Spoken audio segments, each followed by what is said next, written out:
Could be really stressful if you're on a hike and all of a sudden you're passing somebody every 30 seconds because some of the hiking trails are really narrow. As Albertans stay close to home this summer, they're exploring more of the Rocky Mountains, but it's now posing a threat to public health. This picture taken May 16th shows masses of people heading west. Even now, it's a similar sight on Saturdays and Sundays. Trails are getting really busy, and so often when you go out, you'll notice parking lots are full, they're overflowing onto the roads. And there's just a lot of people out. Richard Campbell founded 10 Adventures, which brings people closer to nature with guides, tips, and tourism info. He says when hiking, people must stay aware of COVID-19 and social distancing. Anything around Lake Louise has always been popular, so Moraine Lake and also the trails around Lake Louise.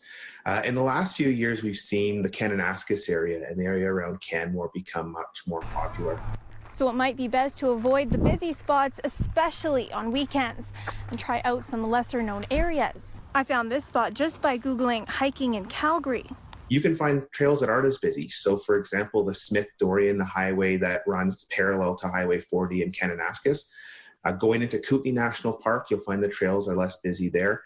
Going down to Castle Provincial Park, about 2.5 hours south of Calgary. Richard echoes what Chief Medical Health Officer Dr. Dina Hinshaw has said, to have a backup plan if you get to where you're going and it's busy. Trails in the Canadian Rockies can range from fire roads, which allow for great social distancing, down to really narrow mountain paths.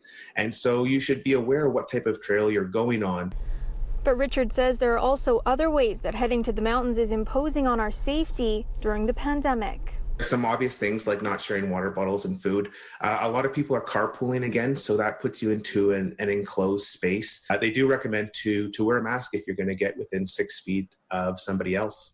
So if we want to tell the pandemic to take a hike, well, we've got to be safer when we do.